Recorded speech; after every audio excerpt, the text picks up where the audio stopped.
고난을 거치지 않고선이라는 주제를 가지고 전하려고 합니다. 창세기 2장 9절이랑 욥기 42장 1에서 6절. 창세기 2장 9절은 제가 읽어드릴게요. 욥기 42장 1에서 6절만 찾으세요. 창세기 2장 9절 제가 읽겠습니다. 여호와 하나님이 그 땅에서 보기에 아름답고 먹기에 좋은 나무가 나게 하시니 동산 가운데에는 생명나무와 선악을 알게 하는 나무도 있더라. 욥기 42장 1에서 6절 나눌게요. 제가 먼저 읽겠습니다. 욥이 여호와께 대답하여 이르되 주께서는 못하실 일이 없사오며 무슨 계획이든지 올리실 것이 없는 줄 아니. 무지한 말로 이치를 가리는 자가 누구니까. 나는 깨닫지도 못한 일을 말하였고 스스로 알 수도 없고 헤아리기도 어려운 일을 말하였나이다. 내가 말하겠사오니 주여 들으시고 내가 주께 묻겠사오니 주여 이해하게 하옵소서. 내가 주께 대하여 귀로 듣기만 하였사오나 이제는 눈으로 주를 배움나이다. 함께 읽겠습니다. 그러므로 내가 스스로 거두어드리고 티끌과 제 가운데에서 회개하나이다. 아멘.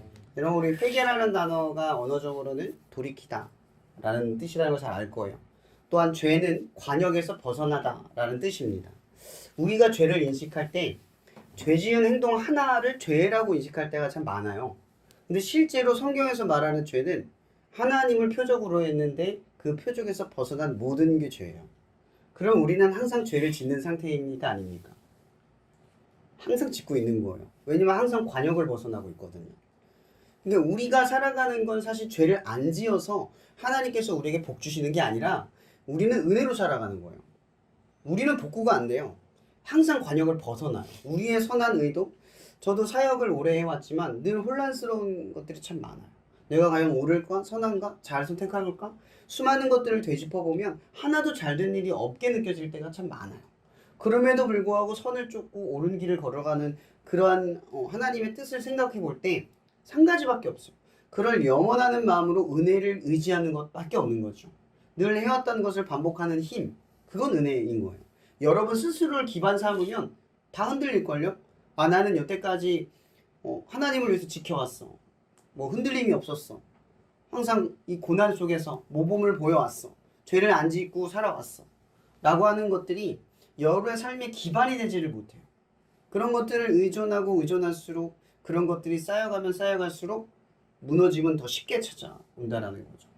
그래서 그리스도인들은 계속해서 어쩌면 무너짐의 상태가 오히려 은혜를 바라보는 축복된 상태일지도 몰라요. 우리가 관역을 벗어났다는 걸 언제 아냐? 그건 언제 알아요? 문제가 생겨야 알아요. 내가 벗어났구나. 죄의 결과가 고난은 아니잖아요. 그죠? 반드시 죄의 결과가 고난은 아니에요. 근데 인간은 고난을 겪어야 그제서야 내가 얼마나 비껴나갔는가를 깨닫는다라는 거예요. 고난 없이는 알지 못하는 것들이 참 많아요. 여러분들 기도할 때 어떻게 기도해요? 뭐 어디 가면 좋은 사람, 동역자 만나게 해달라고 기도하고 그것에 순탄하기를 바라고 문제 없기를 바라고 그렇게 많은 것들을 기도하잖아요. 그죠? 그런 여러분들의 기도의 상태를 바라봤을 때 우리가 생각해 볼 것들이 좀 있는 게 뭐냐면 여러분들의 계획대로 정말 좋은 사람, 좋은 환경, 좋은 것들이 펼쳐졌을 때 과연 우리가 은혜로 살아가느냐라는 거예요. 은혜로 사는 건 다른 문제죠. 은혜를 의지하고 더 선명하게 바라볼 수 있는 지점이에요. 성경 속 수많은 인물들의 이야기를 가만히 보면 그 사람들이 하나님을 어떻게 믿었는가를 우리가 질문해 볼 때 한 가지 도안밖에 답이 안 나와요. 모세는 40년을 광야에서 양치기로 보냈어야만 했어요. 그 나이 80세죠. 아브라함은 75세에 가나안 땅으로 떠나서 100세가 돼서야 이삭을 낳았죠. 야곱은 베델을 쫓겨나서 그리고 삼촌 라반의 집에 가서 20년 이상을 버티다 한 나이 80을 넘어서 한참의 나이가 돼서 돌아왔잖아요. 그럼 여러분들은 얼마쯤을 지나면 하나님이 원하는 것을 주실까? 이 고난이 보상처럼 여겨지는 마음이 없으세요? 이 정도 했으면 좋은 일을 주시겠지. 이 정도 참았으면 하나님이 내게 축복을 해주시겠지. 라는 생각을 안 하세요? 솔직하게. 이 정도 고난이었으니까 내가 하나님을 위해서 마치 견딘 것처럼 느껴질 때도 참 많죠. 남들은 안 하는데 내가 하나님을 위해서 한 것처럼 그것이 보상 심리로 다가올 때가 참 많아요. 그럼 창세기 2장 9절, 사실 이건 우리의 고난의 출발점이기도 하지만 첫 고난이에요. 선악을 알게 하는 나무의 열매를 아담과 하와가 바라봄으로써 뱀의 시험이 오죠. 이 사탄의 시험이 와요. 이거 하나님이 왜 먹지 말라고 했을까? 정말 그럴까? 라고 하는 반문을 주면서 그게 보암직도 하고 먹음직스럽다고 성경은 인용을 하지만 우리가 바라볼 지점이 뭐예요? 그 전의 단계는 흔들리고 고민되고 머리를 썼다는 거잖아요. 아담과 하와는 그 전에 이런 씨름을 한 적이 있어요? 고뇌를 겪은 적이 있어요? 없잖아요. 최초의 고난은 선악을 알게 하는 나무를 먹기 직전의 상태인 거예요. 그걸 먹고 난 뒤에 고난이 출발되어지는 거죠. 그전에는 고난이라는 게 없어요. 자, 그럼 이렇게 바라볼 수 있을 것 같아요. 오늘 욥의 이야기. 그럼 욥은 고대 근동지방, 그러니까 창세기 다음에 그 지쯤에 있는 이야기예요. 아브라함의 전세대의 이야기예요, 사실은. 그리고 이 욥은 성경에서 어떤 나라, 어떤 민족, 유대 민족, 하나님이 선택한 사람이라고 설명도 안 해요. 그리고 그 친구들조차도 그 지명 자체가 하나님이 약속한 그 사람들의 지점들도 아니에요. 이방인들이에요. 근데 이방인들인데 하나님을 믿는 욥이 등장을 하는 거잖아요. 근데 그 욥이 얼마나 의인이면 하나님께서 자랑을 해요. 사탄이 뭐라고 말을 해요? 이 하나님에게 욥이 정말 의롭습니까? 라고 질문을 해요. 근데 하나님이 의심하지 않죠. 우리는 선악을 알게 하는 나무 앞에서 뱀의 한마디에 하나님을 의심했잖아요. 근데 하나님은 우리를 의심하지 않아요. 뭐라고 이야기를 하죠? 욥은 의인이야. 이 모든 믿음을 지킨 사람이야. 내가 보기엔 그는 의인이야. 하나님이 인정한 사람이에요. 근데 사탄이 거기다 대고 이제 얘기를 하는 거죠. 하나님, 제가 흔들어 볼게요. 정말 의인인가? 제가 흔들어 볼게요. 지금 욥의 이야기에서 우리가 바라볼 지점, 사탄은 하나님의 종속적인 관계예요. 하나님의 명령 없이 움직이지 않는다는 거죠. 자, 그럼 이렇게 바라볼 수 있어요. 신정론, 좀 어려운 이야기예요. 하나님은 선한가? 여러분, 선하신 하나님이 누굴 만들었어요? 사탄을 만들었어요. 우리를 뒤흔들 존재를 만든 거예요. 왜? 그럼 사탄은 악합니까? 선합니까? 악합니까? 선합니까? 말하기 어렵죠. 제가 이렇게 설명을 하니까 어려운 거예요. 여러분, 최초의 사탄은 선한 존재였어요. 목적이 분명했죠. 우리를 흔들어서 뭘 깨닫게 하려고? 믿음을 갖게 해주려고 존재했어요. 선악을 알게 하는 나무에 대한 반문을 던짐으로써 하나님을 믿는 길을 선택하도록 우리를 이끈 거예요. 근데 이사야서에서는 이 존재를 계명성, 저 높이 오르려고 하는 계명성아라고 하면서 그의 교만을 지책을 하죠. 그 계명성이 누구냐면 사탄이에요. 사탄이 인간을 시기한 거죠. 인간을 질투한 거예요. 왜 질투했죠? 자기가 인간보다 못나 보여서가 아니에요. 이 사탄조차도 하나님의 사랑을 열망하는 존재였다는 거죠. 하나님이 가장 사랑하는 존재가 인간이기에 이 루시퍼인 사탄은 우리에 대한 미움을 갖게 되는 거예요. 사랑은 또 다른 말로 말하면 질투잖아요. 그게 있는 거예요. 그러니까 사탄은 선하지만, 사탄의 목적은 선하지만 사탄이 악해진 거예요. 인간이 죄를 지었지만 인간의 선함은 변질되지 않아요. 하나님이 선한 의지로 지은 이 인간은 선한 존재예요. 그러나 의지가 악한 거죠. 하나님은 선하시다. 여기서 출발한다라는 거죠. 자, 그러면 우리가 이렇게 연속을 할게요. 사탄은 우리에게 믿음을 주기 위해서 뭘 준다? 뭘 준다? 고난을 준다. 그러면 고난의 목적이 뭐죠? 죄를 지어서요? 우리를 회개하려고? 우리의 잘잘못을 깨닫게 하려고? 하나님이 인정하게 만들려고? 아니요. 고난의 목적은 하나님의 믿음을 증명하기 위한 기회라는 거죠. 근데 우리는 그 기회를 삼는 게 아니라 고난을 언제 빨리 끝날까 머릿속으로 그려내거나 이 정도 참았으면 뭐가 있지 않을까라는 보상 심리를 가져요. 그럼 이런 심리를 가질 때 어떤 문제가 생기는 줄 아세요? 하나님은 원망해요. 하나님 나 이만큼 참았잖아요. 쟤는 다 어기고 살았는데 나보다 잘 사는데 왜 저는 이렇게 삽니까? 믿음을 보상으로 여겨요. 고난을 보상으로 받아봐요. 내가 이만큼 참았다. 이만큼 견뎠다. 여러분 제가 아까 나열했던 모세 이야기를 봅시다. 모세가 40년 동안 왕자로서 살았어요. 얼마나 능력도 많고 힘이 많고 혈기도 많고 배운 게 또 많고 지식도 많았겠어요. 40세면 오래 산 거잖아요. 한 세대가 40세면 많이 산 거예요. 그 정도 살았으면 대단한 능력을 가지고 있을 만한 지혜도 있을 거예요. 근데 그 시기에 광야로 내몰렸죠. 근데 그가 40년 동안 그 시간을 버틸지 알았을까요? 40년만 버티면 하나님 오신다. 이렇게 생각하고 버텼을까요? 여러분의 인생이 만약 40대에서 고난이 찾아와서 80세까지 견딘다라는 아무리 시간이 지나도 끝나지 않을 거라는 느낌이 들 때 어떻게 할 거예요? 믿음 지킬 겁니까? 어떨 거예요? 못 지키겠죠. 갑자기 이런 질문하니까 힘들 거예요. 제가 예전에도 이런 말 했을 거예요. 고난, 고작 하루, 이틀, 1년, 일주일, 시험 보는 2주, 그게 고난입니까? 1년, 3년, 이게 고난입니까? 그 정도만 버티면 하나님 주십니까? 그 정도만 버티면 잘한 겁니까? 그게 아니라는 거예요. 여러분 아브라함도 75세에 나왔잖아요. 벌써 나이가 많아요. 상식적으로 보면 빨리 애를 낳아야 돼요. 근데 100세가 되기까지 아이를 못 낳았어요. 100세. 자기가 생각했던 지점이었을까요? 요 정도만 참으면 하나님 주실 거야. 이런 마음을 견뎠을까요? 어때요? 다윗도 마찬가지 아니에요? 다윗도 하나님 왕이 된다라는 기름 부음을 받았어요. 자기가 얼마나 버텨야 왕이 된다는 사실을 인지했었어요. 쫓겨가면서 왕이 될 거라는 의심이 들지 않았을까요? 오히려 더 상황이 안 좋아지고 결국 그러다가 블레셋으로 쫓겨나서 그곳에서 정착해버린 자기의 모습 어땠을까요?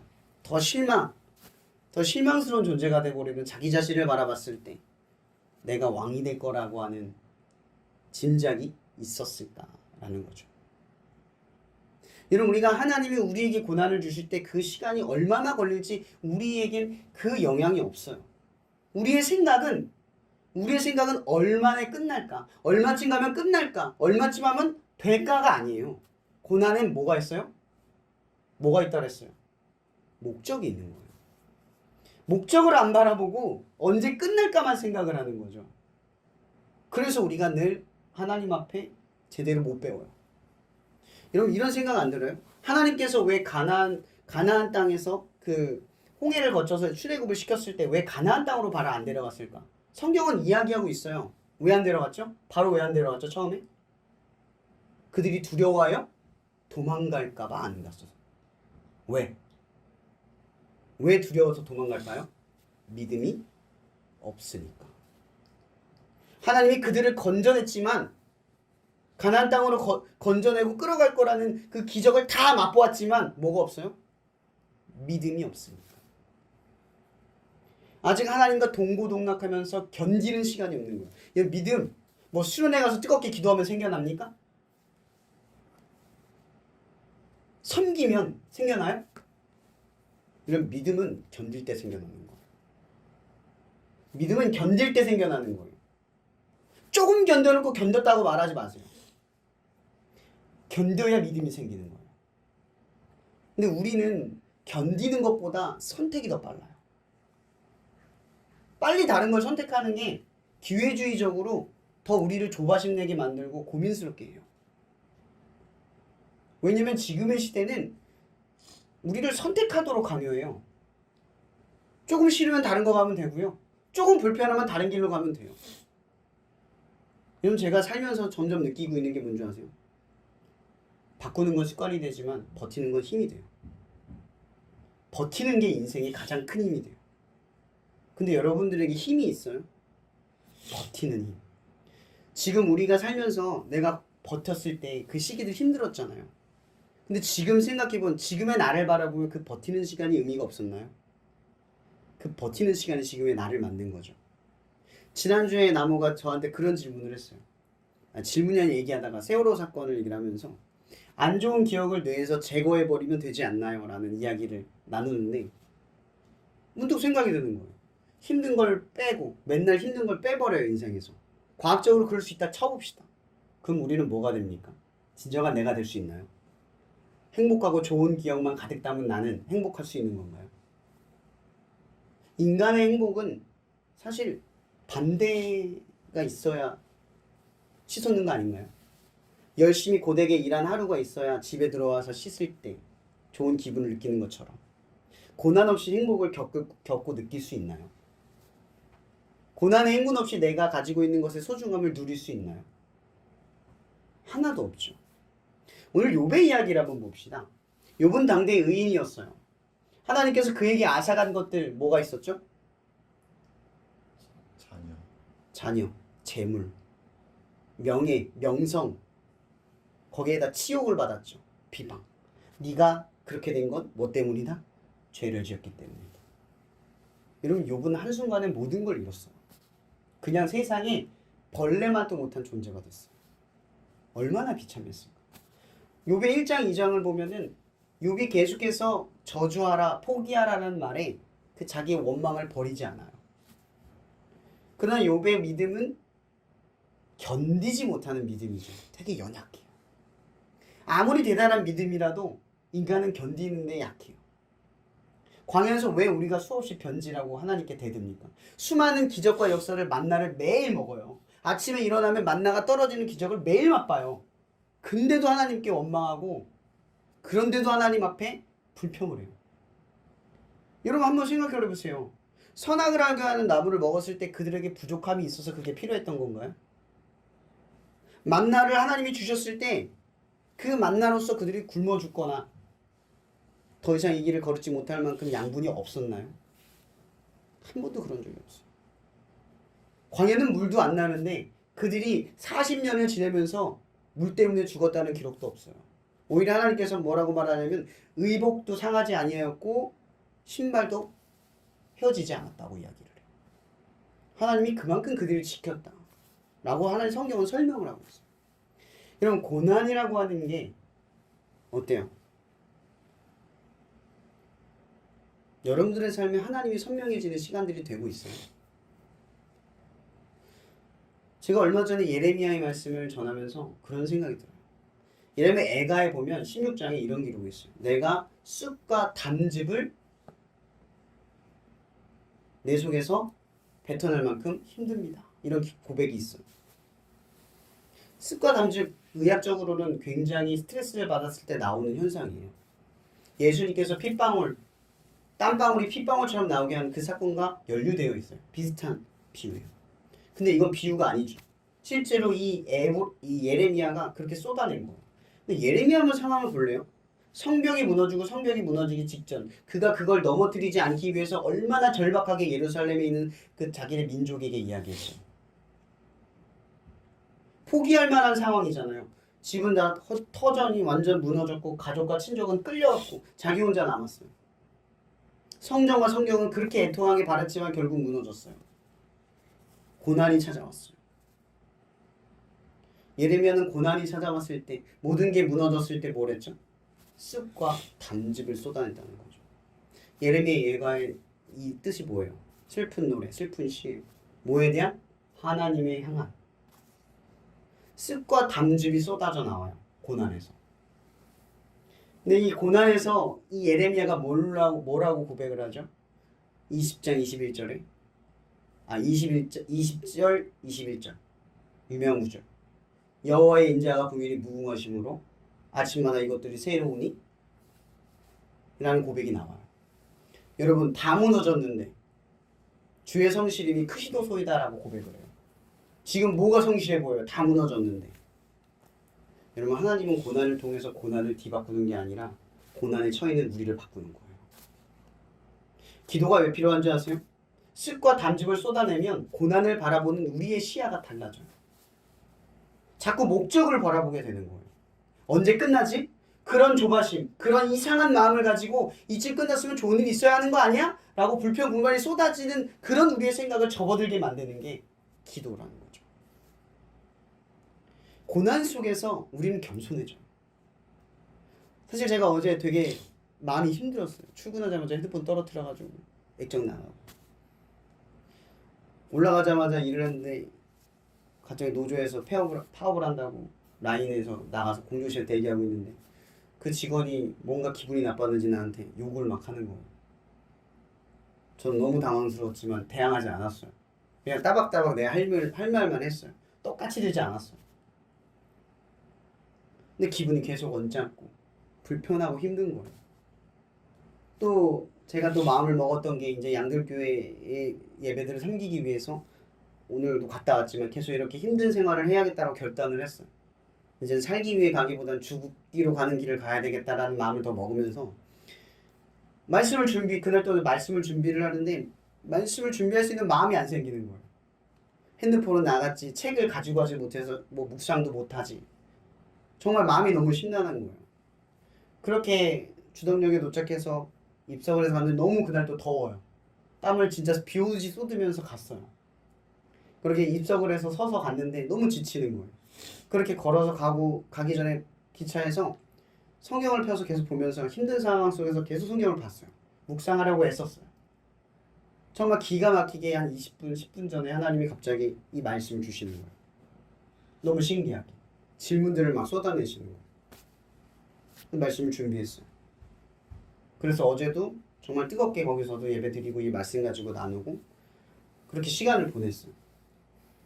오늘 아침에도 너무 고단한 거예요. 한 번도 안 했던 걸 하려고 하다 보니까 오늘 너무 피곤해서 잠깐 깜빡 잤는데 충격에 내려버린 거예요. 정말 머리가 막막했어요. 하루가 일정이 다 꼬여버린 거예요. 지금도 제가 씻고 나왔지만 이 짧은 시간에 이렇게 정말 나온 것도 너무 기적적이에요. 이 고난이 다 회상이 되는 거예요. 그럼 계속 이 고난이 계속 연속이 되잖아요. 무슨 생각을 해요? 아, 힘들다. 왜 나한테 자꾸 이런 일이 벌어지지? 아, 빨리 끝나고 쉬고 싶다. 이런 생각이 들어 차잖아요. 근데 계속해서 저한테 드는 생각은 그거예요. 내가 사역자이기도 하지만 내가 해야 되는 일에 어제는 그게 제일 힘들었어요. 말씀을 전해야 되는데 전하는 제 상태가 마음이 힘들고 막 여러 가지가 겹치니까 너무 복잡한 거예요. 내가 이 강단을 서는 게 맞나? 라는 생각을 계속 질문을 던졌던 것 같아요. 그렇게 말씀을 전하면서 은혜를 철저하게 의지하면서 말씀을 전하고 난 뒤에 그렇게 뜨겁게 기도하고 난 뒤에 좀 되게 커다란 회복이 있었어요. 오늘 아침에도 오면서도 계속 이런저런 일이 있었지만 고난에 불평하려고 할 때마다 계속 하나님을 떠올리면서 왜 이런 일이 벌어질까 계속 생각을 했어요. 이건 고난이 아니라 훈련이다. 그런 묵상들을 계속 하게 됐어요. 여러분의 일상도 마찬가지잖아요. 여러 가지 고난이 선명하게 나올 때도 있고 묵묵하게 그 시간을 버텨야 하기에 드러나진 않지만 힘든 것들도 있을 거예요. 여러분, 그리스도인들이라면 명백하게 우리가 알아야 될 건 고난은 우리에게 믿음을 증명할 수 있는 특별한 기회라는 거예요. 이걸 놓치면 우리에게 뭐가 없냐? 버티는 힘이 없어요. 이런 믿음이 뭐예요? 버티는 거 아닌가요? 삶의 어떠한 여건 속에서도 힘을 길러내는 거예요. 믿음은 가난히 우리에게 난 이제 예수님 믿어 라고 하면 그때 시작이 되는 게 아니라 믿음을 버티는 힘을 조금씩 키워갈 때 언젠간 우리에게 그 역량의 기회가 찾아와요. 믿음을 지킬 만한 어떠한 때가 찾아와요.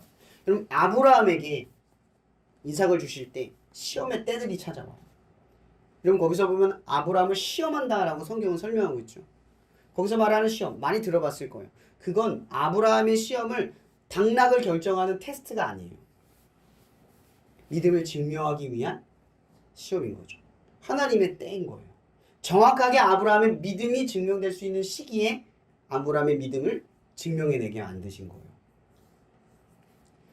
여러분 생각을 해보세요. 아브라함의 믿음은 순식간에 그 순간에 기질을 발휘해서 나온 믿음이 아니잖아요. 그죠? 내 상식을 뛰어넘은 버팀에서 만들어낸 힘이었어요. 그 힘이 있었으니까 이삭을 다시 드릴 수 있었던 거예요.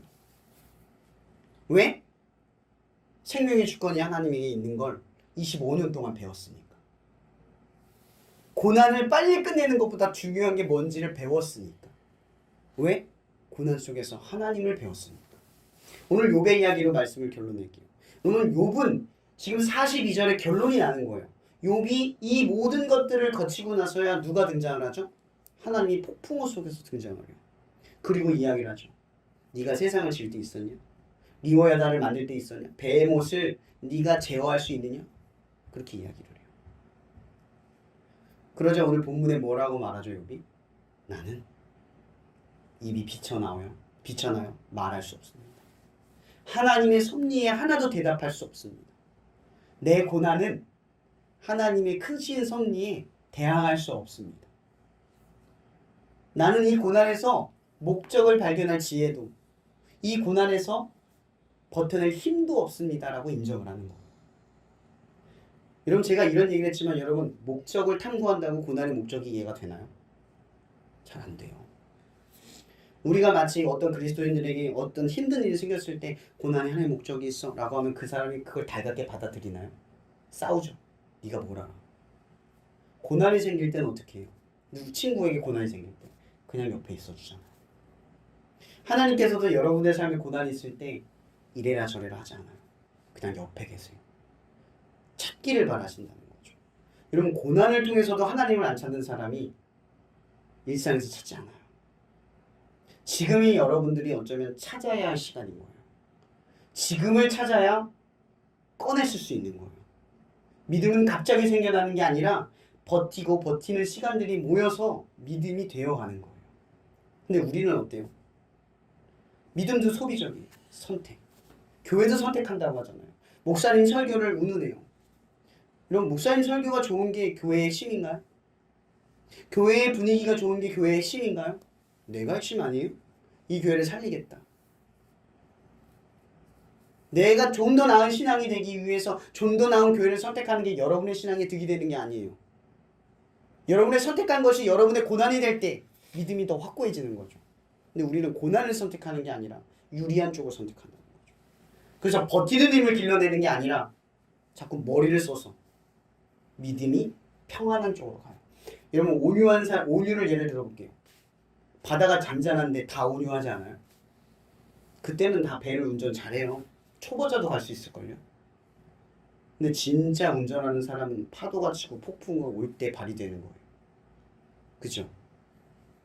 여러분의 믿음은 언제 발휘될까요? 어떻게 발휘될까요? 고난을 거치지 않고선 절대 일어나지 않는다는 거죠. 여러분, 예수님께서 부활의 영광을 어떻게 보여주셨죠? 십자가의 고난을 받아들였을 때. 다윗이 어떻게 왕이 됐죠? 고난을 거치고 나서야. 모세가 어떻게 이스라엘을 끌어냈죠? 수많은 고난을 거쳐서야. 여러분, 우리는 믿음을 너무나 유토피아적으로 바라봐요. 힘드세요? 네, 힘들죠. 저도 위로해주고 싶은 말을 하고 싶어요.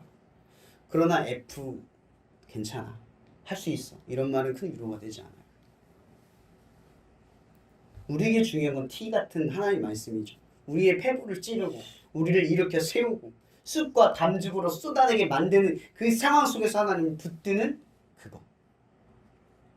그게 우리를 하나님 앞에 선명하게 만들어내는 겁니다. 여러분들의 시간을 의미 없이 보내지 않기를 바라요. 여러분, 욥은 오늘 나의 비천한 입을 가리면서 고백해요. 오늘 말씀에 보면 6절에 이런 말을 하죠. 그러고 내가 스스로 거둬들이고 티끌과 제 가운데에서 회개하나이다. 드디어 돌이켜요. 뭐가 있어서 돌이켰죠? 고난이 있어서 돌이켰어요. 고난에 감사할 수는 없겠지만 하나님의 목적을 안다면 고난에 감사할 수 있어요. 왜 내 삶만 이럴까? 왜 나만 이럴까? 아니요. 그런 삶이라서 하나님이 더 선명해지고 하나님이 더 분명해질 수 있는 거예요. 어쩌면 반대로 말하면 고난 없이 순탄하게 살아간 인생은 불쌍한 거예요. 그런 인생은 하나님께 버티는 힘이 없어요. 여러분들에게 가장 지금 길러야 할 힘이 뭘까요? 버티는 거예요. 버텨내세요. 그 힘을 길러내세요. 그래서 흔들리지 않는 그 믿음을 꺼냈을 수 있을 때까지 잘 버텨내기를 바랍니다. 그리고 마지막으로 얘기하지만 버티는 곳에서 쓱과 담즙을 쏟아내세요. 힘들 때 의지로 견뎌내지 마세요. 문제를 노력으로 극복하려고 하지 마세요. 기도하세요. 하나님이 해결하는 걸 겪으세요. 하나님밖에 할 수 없는 걸 보세요. 그래야 믿음이 됩니다. 고난 속에서 자신의 영화를 이루지 마세요. 하나님의 영화를 드러낼 수 있는 삶이 되기를 바랍니다. 여러분 이 말씀 기억하세요. 고난을 겪지 않고선 하나님의 영광은 없습니다. 우리에게 믿음은 없어요. 반드시 고난을 피해가지 말고 고난을 뚫어내기 바랍니다. 뚫어내기 위해 기도하길 바랍니다. 그래서 그 버텨낸 힘으로 믿음을 꺼내 쓰시기를 주님의 이름으로 축복합니다. 기도하고 마실게요. 사랑해 주님 감사합니다. 우리는 항상 좋은 일 속에 수많은 고난을 묻어두고 살아갑니다. 우리는 남들과 나를 비교하며 나의 힘든 삶을 원망할 때도 있습니다. 내가 믿음을 지키려다가 믿음을 지키지 않는 자들이 나보다 앞서가는 것을 보며 하나님 나는 언제까지 참아야 합니까? 라고 원망할 때도 있습니다. 그러나 주님, 우리에게 더 중요한 것을 깨우쳐 주시옵소서. 이 고난 속에서 하나님의 목적을 쫓아갈 수 있게 도와주시옵소서. 언젠간 하나님께서 우리의 믿음을 들어 증명하려고 하실 때 그 믿음을 꺼내실 수 있도록 오늘을 버티는 힘을 날마다 부어 주시옵소서. 당신의 만나를 갈망하게 하시고 지치고 힘든 고난 앞에서 습과 담즙을 쏟아내며 우리의 의지와 노력만으로 버텨낸 시간이 아니라 하나님이 아니면 안 되는 시간들로 우리를 채워가 주시옵소서. 내 힘으로 할 수 있어도 하나님께 기도하고 내 노력으로 이룰 수 있어도 하나님께 기도할 수 있게 하여 주시옵소서. 그래서 고난이 의미 없이 지나가지 않길 원합니다. 전도서의 지혜처럼 너희가 공고한 날이 지나기 전에 너희 창조주 하나님을 기억하라. 날마다 이 하나님을 기억하며 욥이 오늘 하나님께 돌아가는 이 고난을 겪어 하나님을 분명하게 인지하고 돌아갈 수 있는 그 믿음의 단단함이 주어진 것처럼 우리에게도 삶의 복이 왔을 때 내가 정말 갈망하는 것이 하나님께로부터 주어졌을 때 그것에 끌려가는 사람이 아니라 그때에도 버텨내며 아무리 좋아도 하나님을 놓지 않는 인생이 되도록 이 시간 속에서 우리를 만들어가여 주시옵소서. 모든 것에 감사하며 살아계신 예수님의 이름으로 기도합니다. 아멘.